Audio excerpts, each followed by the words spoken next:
ये जो रोज रोज आपके ऊपर आतंकवादी हमला होता रहता है, इसका मुंह तोड़ जवाब क्यों नहीं देते हो आप? आतंकवादी हमला मुझ पर, वो भी रोज रोज?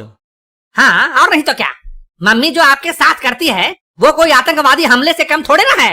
अरे बेटा क्या बताऊं, लंबी कहानी है। अरे पापा, जितनी भी लंबी कहानी है आज सुना डालो, मैं सुनूंगा। पहले तो वो प्यार प्यार से लड़ती थी। आहा, फिर तो ये बहुत मजा वाली बात होगी।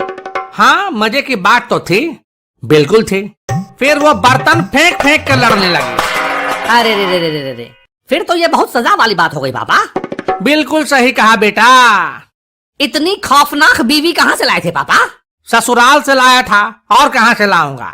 तो पापा, रात में जब अंधेरा हो जाता है, आप आंखें बंद करके जब लेटते हो तो अपने किए पर अफसोस तो होता होगा। होता है, बिल्कुल होता है। रात के अंधेरे में क्या, दिन के उजाले में भी अफसोस होता है बेटे। काश कि अगर कुछ दिन और रुक जाता तो मेरी शादी मेरी साली यानी कि तेरी मौसी से होती।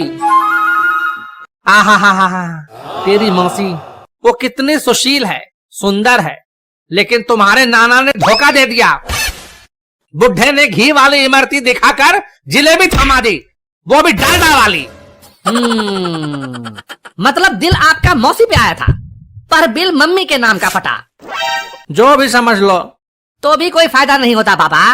मम्मी के आतंकवादी हमले से आप फिर भी नहीं बच पाते हैं? वो कैसे भला? वो मैंने कल ही मम्मी को मौसी से फोन पर बात करते हुए सुना था। क्या सुना था? मम्मी मौसी को बोल रही थी कि अगर तेरा हस्बैंड तेरी बात नहीं मान रहा है तो उसकी आंखों में मिर्ची झोंक दिया कर। रोता चिल्लाता भगवान को याद करते हुए तेरे पास आएगा। मैंने तो अपने पति के नाक में सड़सी घुसेड़ दिया था। क्या?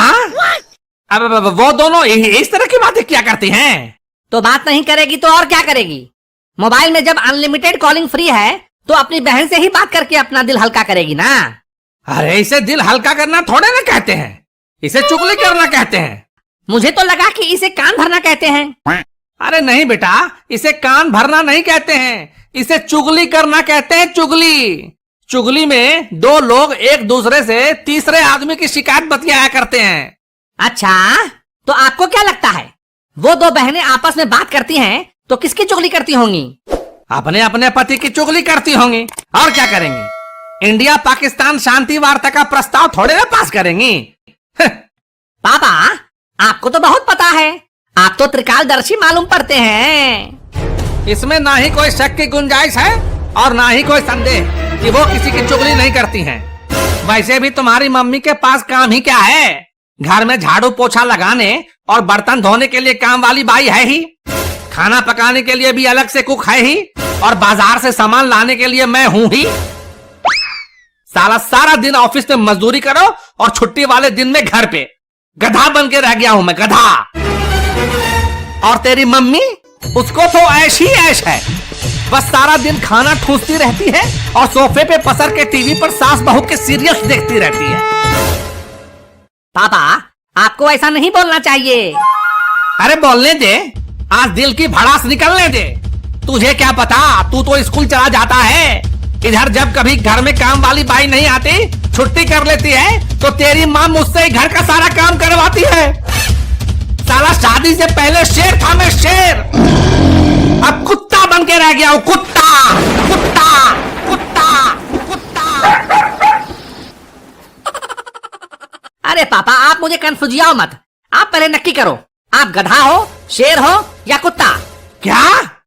अब मेरा मतलब है कि ये तो अच्छी बात है ना पापा, आपको कोई फर्क नहीं पड़ा। आप पहले भी जानवर थे, अभी भी जानवर हैं। अरे कभी कभी तो जी में आता है कि तेरी मम्मी की चुटिया पकड़कर खूब धुलाई करो उसकी, और उसके बाप का टेटुआ दबा दो, टेटुआ। बुढ़े ने शादी के वक्त कहा था कि मेरी बेटी शर्मीली स्वभाव की है, खूब सुशील है, शांत है, संस्कारी है। झूठा कहीं का, फुलझड़ी के नाम पर आइटम बम थमा गया मुझे। शांत पापा, शांत। दीवारों के भी कान होते हैं, कहीं मम्मी ने सुन लिया तो? कहां से सुनेगी वो चुड़ैल? बगल वाली तेवरायन के यहाँ गई है किट्टी पार्टी खेलने, किट्टी पार्टी। अभी थोड़े ही लौटेगी महारानी। फिर भी पापा, आपको अपनी भावनाओं को दबा के रखना चाहिए। हो सकता है मम्मी चुपचाप आके आपके पीछे खड़ी हो जाए और आपको पता भी ना चले। बक, तुम तो ऐसे कह रहे हो कि तुम्हारी मम्मी जैसे सच में मेरे पीछे खड़ी है। तुम्हारी सूरत को देख के मुझे ऐसा क्यों लग रहा है कि तुम्हारी मम्मी जैसे मेरे पीछे ही खड़ी है। खड़ी है क्या?